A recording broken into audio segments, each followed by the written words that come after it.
कोलकाता में रेप और मर्डर की पीड़ित डॉक्टर की दोनों आंखें घायल, मुंह से रिश्ता खून, घायल होठ, पूरा चेहरा जख्मी, गर्दन घायल, दोनों हाथों की उंगलियों के नाखून जख्मी, जख्मी प्राइवेट पार्ट से बहता खून, बायां पैर जख्मी, पेट घायल, दाहिने पैर की एड़ी जख्मी और दाहिने हाथ की रिंग फिंगर टूटी हुई थी। ये जख्मों की वो लिस्ट है जो कोलकाता की ट्रेनी जूनियर डॉक्टर के हिस्से में आई है। जब ये लिस्ट ही कलेजा चीर रहा हो तो सोचिए, अगर हर जख्म की कहानी की तरह बता दी जाए तो क्या होगा। खुद को और खुद की आबरू को बचाने के लिए जूनियर डॉक्टर ने तब तक लड़ाई लड़ी जब तक होश ने उसका साथ दिया, और जब तक वो होश में रही घायल होकर भी खुद को और खुद के आबरू को बचा ले गई थी। लेकिन जख्मों की लिस्ट इतनी लंबी थी कि वो दर्द और होश दोनों से हार गई। उसके आंख, मुंह, प्राइवेट पार्ट से खून बह रहा था। उसकी गर्दन टूटी हुई थी। अब वो बहसी उसे नजर भी नहीं आ रहा था, क्योंकि जिस चश्मे को उसने पहन रखा था उस चश्मे का ग्लास भी टूटकर उसकी दोनों आंखों को घायल कर चुका था। आंखें बंद थीं और वो बेहोश, और इसी बेहोशी के आलम में वो तब तक उसकी आबरू लूटता रहा जब तक उसकी सांसें थम नहीं गईं। लेकिन वो इस कदर नशे में था कि उसे यह एहसास ही नहीं था कि जूनियर डॉक्टर जिंदा है भी या नहीं। डॉक्टर शोर न मचाए, इसलिए जब तक वो होश में रही वो उसका मुंह दबाकर उसकी चीखों को घोंटता रहा। फिर मौका मिला तो उसके वही हाथ उसकी गर्दन तक पहुंच गए। इस बीच कब गला घुट गया उसे इसका एहसास नहीं था। जूनियर डॉक्टर की पोस्टमार्टम रिपोर्ट सामने आ चुकी है। इस रिपोर्ट ने हर जख्म का हिसाब दे दिया। रिपोर्ट कहती है कि जूनियर डॉक्टर के जिस्म पर जितने भी जख्म मिले हैं वो उसे तब मिले जब वो खुद को बचाने की कोशिश कर रही थी। इसी कोशिश में उसके चश्मे का शीशा टूटा, जिसके टुकड़े उसके आंखों में धंस गए। दोनों आंखों से खून आने की यही वजह थी।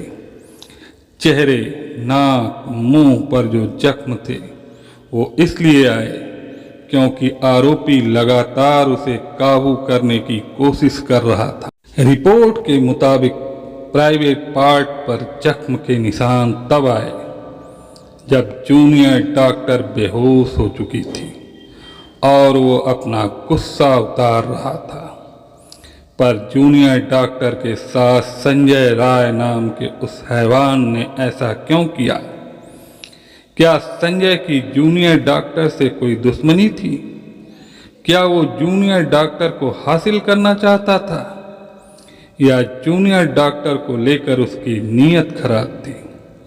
इन सवालों के जवाब सामने लाने के लिए संजय की पूरी कहानी सामने लानी जरूरी थी, खासकर वारदात वाले दिन की और उसके कुछ दिनों पहले तक की कहानी। तो कोलकाता पुलिस के मुताबिक पिछले कुछ दिनों की संजय की रूटीन कुछ यूं थी कि 5 अगस्त को संजय राय खड़गपुर के सलुआ में पुलिस वेलफेयर सोसाइटी की एक मीटिंग में हिस्सा लेने गया था। असल में संजय राय कोलकाता पुलिस में एक वॉलेंटियर की हैसियत से काम करता था। 2019 में संजय पहली बार कोलकाता पुलिस के आपदा प्रबंधन समूह में बतौर वॉलेंटियर शामिल हुआ। कोलकाता पुलिस अपने ऐसे सिविक वॉलेंटियर को हर महीने एक खास रकम दिया करती है।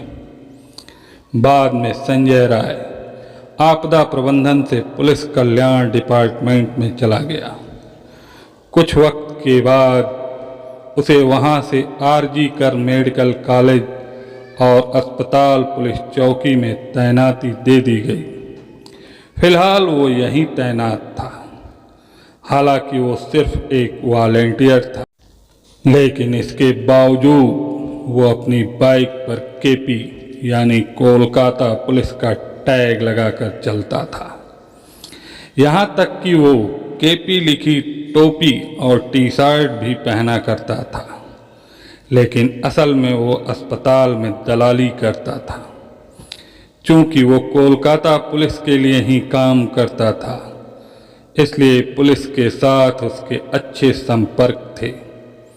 इन्हीं संपर्कों का फायदा उठाकर अक्सर पुलिस बैरक में वह रुका करता था। पुलिस का वॉलंटियर होने के नाते ही वो 5 अगस्त को खड़गपुर के सलुआ में पुलिस वेलफेयर सोसाइटी की मीटिंग में हिस्सा लेने पहुंचा था। यहाँ वो कुल 3 दिन रहा। सलुआ में 3 दिन रुकने के बाद 8 अगस्त की सुबह वो वापस कोलकाता पहुंचा। कोलकाता आने के बाद वो सबसे पहले आरजी कर हॉस्पिटल गया।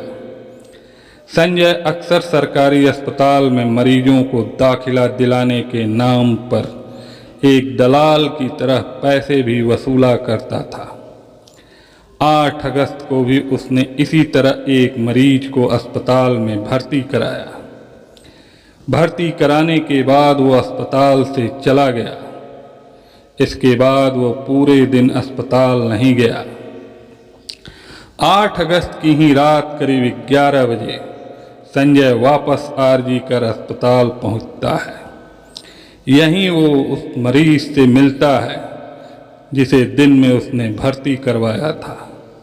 अस्पताल आने के बाद वो उस मरीज का एक्सरे कराने में मदद करता है। एक्सरे कराते वक्त मरीज के रिश्तेदार भी साथ में थे। एक्सरे कराने के बाद संजय फिर से अस्पताल से बाहर निकल जाता है। अब तारीख 8 से 9 अगस्त हो चुकी थी। देर रात करीब 1 बजे का वक्त था। संजय फिर से अस्पताल आता है। इस बार वो उस मरीज को देखने आता है जिसे उसी ने भर्ती कराया था और जिसकी अगले दिन सर्जरी होनी थी।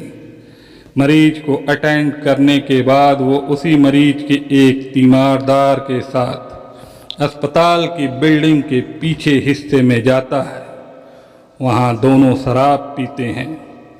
शराब पीने के बाद संजय उस तीमारदार को उबर बाइक से घर जाने के लिए पैसे देता है। वो तीमारदार अब अस्पताल से निकल जाता है।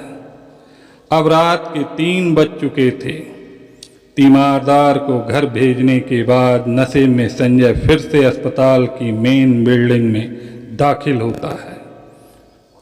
इसके बाद वो बिल्डिंग की 3री मंजिल पर जाता है।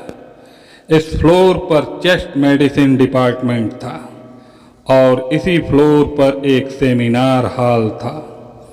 नशे में लड़खड़ाता संजय उसी सेमिनार हॉल में दाखिल हो जाता है। अंदर घुसते ही उसकी नज़र उस जूनियर डॉक्टर पर पड़ती है जो उस वक्त उसी सेमिनार हॉल में आराम करने के लिए आई थी और शायद सो रही थी। शराब का नशा पहले से था। ऊपर से 3री मंजिल सुनसान सेमिनार हॉल में भी और कोई नहीं। दरअसल उधर चेस्ट मेडिसिन डिपार्टमेंट में जूनियर डॉक्टर नाइट शिफ्ट में थी। तमाम मरीजों को देखने के बाद रात 2 बजे अपने 4 साथी डॉक्टरों के साथ कैंटीन में उसने खाना खाया। खाना खाने के बाद बाकी डॉक्टर मरीजों को देखने चले गए। क्योंकि उस वक्त जूनियर डॉक्टर के पास कोई काम नहीं था, इसलिए थोड़ी देर आराम करने के वास्ते उसे सेमिनार हॉल में जाने का फैसला किया। असल में नाइट शिफ्ट के दौरान तमाम डॉक्टर और दूसरे मेडिकल स्टाफ अक्सर सुस्ताने के लिए उसी सेमिनार हॉल में चले जाया करते थे, क्योंकि वो रात को खाली रहता था और अंदर करीब 35-40 कुर्सियां लगी होती हैं। जूनियर डॉक्टर रात करीब 3 बजे सेमिनार हॉल में पहुंची और एक कुर्सी पर आराम करने लगी। बदनसीबी से कुछ देर बाद ही शराब के नशे में अब संजय उसी सेमिनार हॉल में था।